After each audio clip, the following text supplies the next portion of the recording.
Friends, welcome to my new blog. आज के blog में मैं आपसे बात करने जा रही हूँ मेडिकल कोडिंग सर्टिफिकेशन के बारे में। तो ये कौन लोग हैं जो मेडिकल कोडिंग सर्टिफिकेशन का कोर्स करते हैं और क्या एलिजिबिलिटी है, क्यों करना चाहते हैं, क्या स्कोप है इंडिया और आउट ऑफ इंडिया में। ये सारी चीज़ें हम डीपली आज बात करेंगे और मैं कोशिश करूँगी कि पूरा एक्सप्लेन कर पाऊँ आपको कि व्हाट इज़ मेडिकल कोडिंग और इसके सर्टिफिकेशन के बाद आपकी सैलरी में कितना इंक्रीज़ होता है, क्या हाइक मिलती है, क्या चेंजेस आते हैं आपके पैकेज में, या अगर आप फ्रेशर हैं तो आपको कितनी सैलरी फर्स्ट टाइम में मिलती है एज अ फ्रेशर। तो ये सारी बातें हम डीपली आज बात करेंगे। इसके अलावा क्या बेनिफिट्स हैं इसको करने के बाद और कौन लोग इसे कर सकते हैं, एलिजिबिलिटी क्राइटेरिया क्या है और एग्ज़ाम्स कैसे होते हैं। तो ये सारी बातें हम इस ब्लॉग में करने वाले हैं। प्लीज़ ब्लॉग में बने रहिए। चलिए स्टार्ट करते हैं ब्लॉग को। फर्स्ट ऑफ ऑल हम बात करते हैं व्हाट इज़ मेडिकल बिलिंग।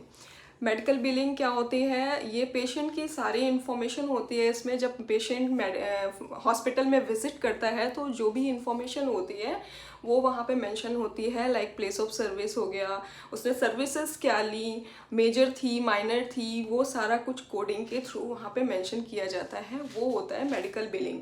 अब उसको मैं एक एग्जांपल में आपको बताती हूँ। इंडिया में हम हॉस्पिटल जाते हैं तो हॉस्पिटल में हम डॉक्टर को बताते हैं कि हमें फ़ीवर है। तो फीवर बहुत सारे टाइप्स के होते हैं, बट डॉक्टर हमें प्रिस्क्राइब क्या करता है, she has a fever from last 3 days। और उसके साथ साथ जो भी आपको है, कफ एंड कोल्ड है, टमी में पेन है, जो भी चीज़ें हैं वो डॉक्टर ऐसे लिखता है कि she has a fever from last 3 days। और बाकी नॉर्मल इन्फॉर्मेशन आपकी लिख देता है। कुछ टेस्ट लिख देते हैं जैसे CBC हो गया, यूरिन टेस्ट हो गया, जो भी टेस्ट रिक्वायर्ड होते हैं वो टेस्ट लिख दिए जाते हैं। But in out of India, जैसे फॉरेन में, US में, कनाडा में और दुबई और बहुत सारी जगहों पे, वहाँ पे कोडिंग के थ्रू किया जाता है ये सारी चीज़ें। तो अगर वहाँ पे फीवर है, आप बोलते हो कि फीवर है, तो वो कोड में लिखते हैं। मान लीजिए जस्ट एन एग्जांपल, वहाँ पे लिखेंगे 99213 CPT कोड। और आपको क्या डायग्नोस हुआ है, आपको फीवर डायग्नोस हुआ है, जॉइंटिस डायग्नोस हुआ है, तो डायग्नोस का भी एक कोड होता है V99, just an example V999। तो वो कोड मेंशन करते हैं। उसके अलावा जो कोडिंग में और चीज़ें लिखी जाती हैं वो होती है प्लेस ऑफ सर्विस। आपने कहाँ पे वो सर्विस ली है, ऑफिस विजिट किया है, होम विजिट किया है, या हॉस्पिटल है, आप इन पेशेंट हो, तो वो सारी सर्विसेज भी कोडिंग के थ्रू लिखी जाती हैं। OH, OF, IH, ये चीज़ें हैं। तो उसमें और भी चीज़ें होती हैं। बिल चार्ज आपका मेंशन होता है कि आपने कितना पे किया उसके लिए। ये सारी इन्फॉर्मेशन जो होती है वो मेडिकल बिलिंग कहलाती हैं। तो चलिए अब बात करते हैं एलिजिबिलिटी क्राइटेरिया की और इसकी एज लिमिट क्या है। एलिजिबिलिटी क्राइटेरिया क्या है? आप ग्रेजुएट हो किसी भी स्ट्रीम में जो कि रिलेटेड हो बायोलॉजी या एनाटॉमी से रिलेटेड, उस स्ट्रीम में आपको ग्रेजुएट होना है। वो चाहे BSc नर्सिंग हो, MSc हो, मतलब एनाटॉमी और बायोलॉजी से रिलेटेड हो, क्योंकि इसमें जो भी क्वेश्चंस होते हैं, जो भी इसके टर्म्स होते हैं वो रिलेटेड होते हैं बायोलॉजी से, या आप कह सकते हैं मेडिकल फील्ड से। तो अगर कोई नॉर्मल ग्रेजुएट है उसे समझ नहीं आएगा, एज अ फ्रेशर है तो वो उसको समझ नहीं आएगा कि ये किस चीज़ की बात कर रहे हैं, किस टर्मिनोलॉजी में बात कर रहे हैं, तो थोड़ा सा उनको समझ नहीं आएगा। और एक वो एलिजिबल है कैंडिडेट्स जो ऑलरेडी हेल्थ केयर में काम कर रहे हैं, क्योंकि आप हेल्थ केयर में काम कर रहे हैं तो आपको सारे कोड्स पता होते हैं, कुछ टर्म्स पता होते हैं कि क्या कब यूज़ होता है, what is in patient, out patient, तो ये सारी चीज़ें आपको पता होती हैं। तो जो हेल्थ केयर इंडस्ट्री में ऑलरेडी काम कर रहे हैं वो एलिजिबल होते हैं, क्योंकि उन्हें सारे टर्मिनोलॉजी पता होती हैं, कोड्स कुछ पता होते हैं, थोड़ी इन्फॉर्मेशन होती है अबाउट मेडिकल कोडिंग, तो वो एलिजिबल होते हैं। अब बात कर लेते हैं एज लिमिट की। तो एज लिमिट, जब आपने ग्रेजुएशन किया हो BSc MSc किसी एनाटॉमी या बायोलॉजी रिलेटेड डिग्री से, तो आप तब से, यानी अगर आपकी ग्रेजुएशन 21 ईयर में हो गई है तो आप तब से एलिजिबल हैं। और इसके अलावा हेल्थ केयर इंडस्ट्री में आप जब से काम कर रहे हैं तब से लेकर के अप टू एज ऑफ 40 तक आप एलिजिबल हैं। और फ्रीलांसिंग के लिए इसकी कोई एज लिमिट नहीं है, बट 40 ईयर्स तक आप एलिजिबल हैं इस कोर्स को करने के लिए। चलिए अब बात करते हैं कौन कौन से सर्टिफिकेट्स हैं जिनको करने के बाद आप सर्टिफाइड हो जाते हैं मेडिकल कोडर्स के लिए। तो वो है CPC, CAC और COC, CIC, इस तरह के बहुत सारे सर्टिफिकेशन कोड हैं और इंस्टीट्यूट हैं कि जो कराते हैं। तो वो गवर्नमेंट अप्रूव इंस्टीट्यूट होने चाहिए। जो भी ये HIMA है, एपेक है, ये इंस्टीट्यूट गवर्नमेंट अप्रूव्ड होते हैं। इसके अलावा और भी हैं जो आपको सर्च करने पड़ेंगे कि वो गवर्नमेंट अप्रूव्ड है या नहीं है। तो उनसे करने के बाद आपको इसका सर्टिफिकेशन की मान्यता हर हेल्थ केयर ऑर्गेनाइजेशन में मिल जाती है। तो ये जो कोर्स है CPC, CAC, CIC, ये सबसे ज़्यादा CPC सर्टिफिकेशन अभी मार्केट में है क्योंकि ये एक प्रोफेशनल कोर्स है। बाकी अगर CIC, COC की बात की जाए तो ये वही लोग जान सकते हैं जो इस फील्ड में ऑलरेडी काम कर रहे हैं, क्योंकि इसमें जो कोर्स होता है वो इन पेशेंट और आउट पेशेंट के लिए होता है। अगर आप फ्रेशर हैं तो आपको नहीं समझ में आएगा कि व्हाट इज़ इन पेशेंट और आउट पेशेंट और कौन कौन से कोर्स और सर्विसेज होती हैं। तो नॉर्मल जो CPC होता है वो प्रोफेशनल कोर्स होता है, वो हर किसी के लिए होता है। और CIC, COC जो अदर मेडिकेयर ये सबसे रिलेटेड मेडिकल कोडिंग के कोर्स होते हैं, वो आप जब हेल्थ केयर इंडस्ट्री में उसी फील्ड में काम कर रहे हों तब वो आपके लिए बहुत ही हेल्पफुल होता है। इस कोर्स की जो ड्यूरेशन होती है वो 9 to 20 मंथ्स की होती है और आगे भी हो सकती है अकॉर्डिंग टू द जो कोर्स आप चूज़ कर रहे हैं। तो ये मिनिमम 9 मंथ्स का होता है और इनकी कॉस्टिंग होती है। कोई भी ऐसा फ्री सर्टिफिकेशन कोड नहीं है कि आप ऑनलाइन सर्च कर रहे हो कि कोई भी ऐसा मिल जाए मेडिकल कोडिंग के लिए फ्री सर्टिफिकेशन कोड। तो अभी तक मार्केट में ऐसा कुछ भी नहीं है जो फ्री सर्टिफिकेशन देता हो। इसकी कोर्स की जो फीस आती है वो अप्रॉक्स 40 to 50,000 के बीच है और कोर्स पे डिपेंड करता है कि आप कौन सा कोर्स चूज़ कर रहे हैं। तो ये अप टू भी जा सकता है और हाई भी हो सकता है। डिफरेंट इंस्टीट्यूट पे ये डिपेंड करता है कि वो कितने चार्जेस ले रहे हैं।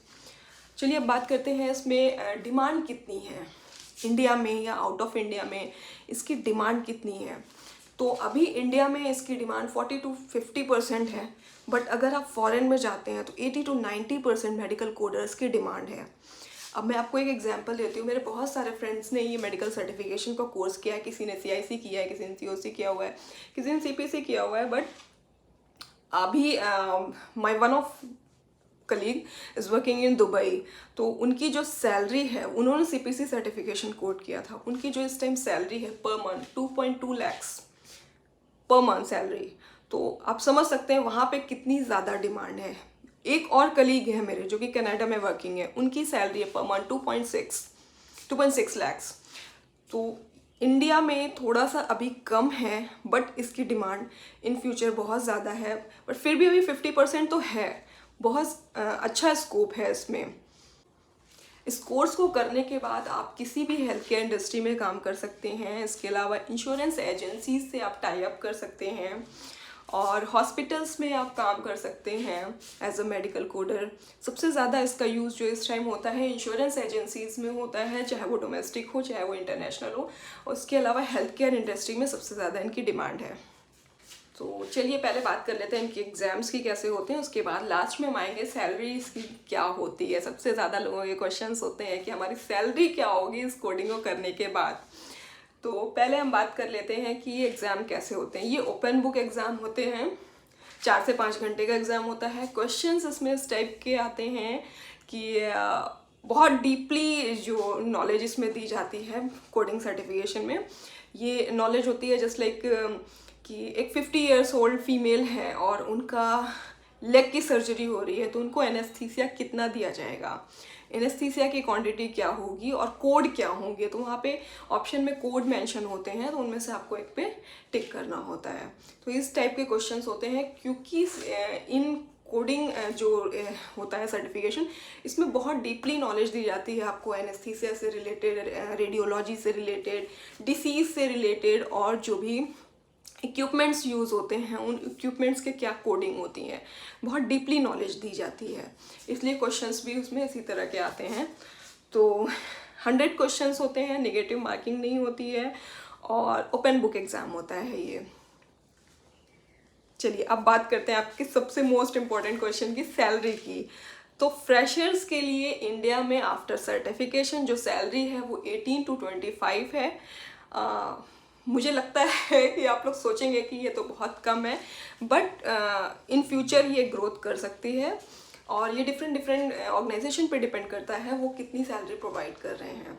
और दूसरी चीज़ है, जो एक्सपीरियंस्ड लोग हैं और जो इंडिया में काम कर रहे हैं उनकी सैलरी ऑफ कोर्स जितनी भी होती है उससे चेंज होकर के उससे ज़्यादा हो जाती है आफ्टर सर्टिफिकेशन।